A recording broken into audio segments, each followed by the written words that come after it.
A reforma tributária foi o tema debatido hoje por membros da Frente Parlamentar da Agropecuária. Atualmente, há duas propostas de emenda à Constituição em tramitação no Congresso, uma na Câmara e outra no Senado. Segundo declarações do ministro da Fazenda, Fernando Haddad, a intenção do governo é aprovar um texto final baseado nas duas propostas que sugerem a extinção de uma série de impostos, consolidando as bases tributáveis em dois novos tributos, o imposto seletivo e o imposto sobre bens e serviços. A discussão de hoje pela FPA focou no texto que tramita na Câmara dos Deputados, a PEC 45 de 2019. Após o relator na Câmara da Reforma Tributária, deputado Aguinaldo Ribeiro, ter apresentado na última semana os resultados de um relatório do grupo de trabalho formado na Casa Legislativa, nesta terça-feira, o vice-presidente da FPA na Câmara, deputado Arnaldo Jardim, disse que os resultados são insatisfatórios. Os princípios que foram apresentados pelo grupo de trabalho a semana passada não nos satisfazem. Nós achamos que pairam dúvidas muito acentuadas, o que nos faz trazer uma incerteza muito grande sobre o impacto da reforma tributária do ponto de vista do agro. O relatório também propõe o fim da desoneração de produtos da cesta básica, em troca de um modelo de devolução de impostos incidentes no consumo de famílias de baixa renda. No entanto, a frente teme que essa fórmula prejudique o setor. A questão da cesta básica, particularmente, é uma preocupação direta porque tem incidência total sobre a alimentação. Anteriormente, o relator havia nos dito que ia rever a desoneração. Agora, o texto diz que poderá ser mantida a desoneração da cesta básica. Nos parece isso insuficiente. Nós queremos que o texto seja mais determinativo e diga deverá ser mantida a isenção com relação à incidência na cesta básica. Não ter isso é correr o risco imediatamente de ter um acréscimo do custo do alimento para os brasileiros. A expectativa é que o texto seja votado antes do recesso parlamentar, que ocorre em julho, mas para o deputado Rodrigo Valadares, o tempo não é suficiente para análise do projeto. Tem muitas dúvidas, muitos questionamentos que estão longe de serem consensos aqui na Frente Parlamentar Agropecuária e principalmente estão longe de serem consensos lá na Câmara dos Deputados. Eu acho que a gente precisaria, primeiro, ter as diretrizes de maneira muito mais clara do que está hoje. Hoje apenas existem informações soltas no ar, sem, por exemplo, a gente não tem ainda noção das alíquotas que vão ser cobradas. Não existe ainda cada setor o que é que vão ser pago de alíquotas. Está muito solto para a gente já votar agora no comecinho, no final desse primeiro semestre ou comecinho do segundo semestre em julho. O Plano Safra foi outro assunto debatido hoje na FPA. Segundo Arnaldo Jardim, o diálogo acerca do futuro do plano agrícola segue acontecendo.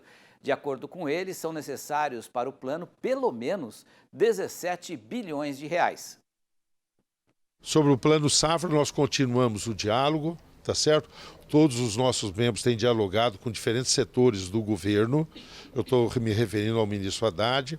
O ministro Carlos Fávaro tem feito um trabalho importante nesse sentido, tudo mais. O que é importante para nós? Nós consideramos que o ano passado nós tivemos para a equalização de juros 13 bilhões de reais. A safra cresceu, o setor cresceu, ainda bem. Tá certo? Nós precisaríamos de pelo menos, só para essa questão de manter no nível que nós tínhamos, 17 bilhões de reais. Nós queremos ampliar aquilo que é o seguro agrícola. E tem um recurso destinado à comercialização, que nós achamos que será necessário.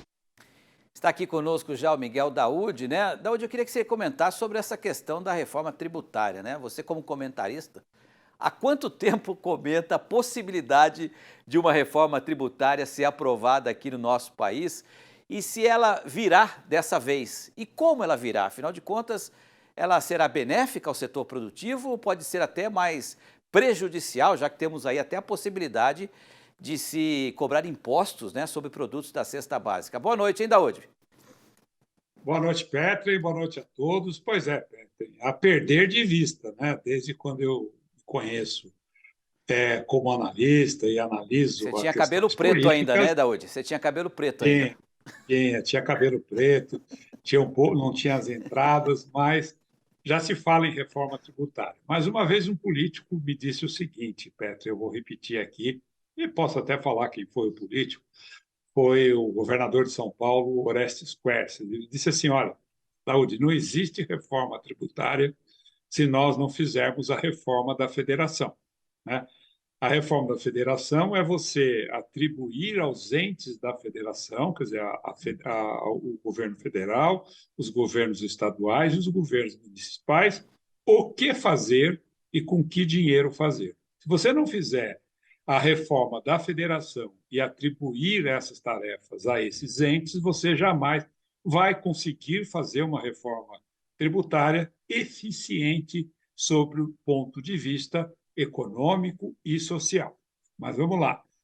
A PEC 45 foi uma reforma proposta, porque não existe reforma proposta do governo, existe uma proposta do Senado, que é a 110, e a 45, que é da Câmara. Ela, do Baleia Rossi. O que ela diz? Diz que você vai ter um IVA, né? Ou seja, uma tributação sobre o consumo de 15%, de 25%. O Bernardo Api, ele está dizendo o seguinte, olha, gente, vai ter o cashback. Então, você que ganha até tantos salários, que seria uma participação de 70% no consumo de alimentos, o que você gastar com comida, você vai ter o retorno de imposto no seu CPF, ou seja, o governo vai fazer o PIC para você. Ora, só que isso é muito complicado, né? Uma reforma tributária, por exemplo, quais são os entraves de uma empresa hoje? A folha de pagamento. Você tem que pagar uma tributação muito alta. Aí você tem o acúmulo de impostos que vem de etapas. Então, uma reforma tributária, os municípios estão dizendo, olha, vocês façam a reforma que vocês quiserem, mas aqui, no meu ISS, você não vai mexer. Os estados, o ICMS, eu quero de tal forma. E o governo fala, bom, mas como é que eu vou fazer? Então, estão pensando em dois impostos. Um do governo federal e um para os governos estaduais e municipais. Isso vai ser discutido. Mas nós vamos ter todo setor ser taxado por 25%? Talvez a gente possa pensar numa diferenciação. Então, é uma discussão muito difícil, né? Porque você não tem uma possibilidade, o Congresso já disse, o próprio governo também, não vamos aumentar a carga tributária. Bom, se nós vamos aumentar a carga tributária, nós vamos dividir esse bolo de que forma? Vamos taxar mais quem? Alguém vai ter que pagar mais imposto. Aí nós vamos taxar o sistema financeiro. Será que o lobby do sistema financeiro do Congresso vai permitir? Então, Petri, eu gostaria que saísse, mas eu tenho minhas dúvidas diante de tantas outras propostas que nós tivemos, que a gente venha a ter uma reforma tributária, porque quando você tributa o preço do alimento, você está tirando o consumo do pequeno consumidor, que hoje gasta 70% do seu salário. Vamos ver, é uma discussão que vai levar tempo, vamos ver qual será a solução. Perfeito. Para os mais jovens, Orestes Quercia foi governador de São Paulo na década de 80, faz mais de 40 anos, e ainda estava se discutindo a reforma tributária. Valeu, Daúde, boa noite, até amanhã.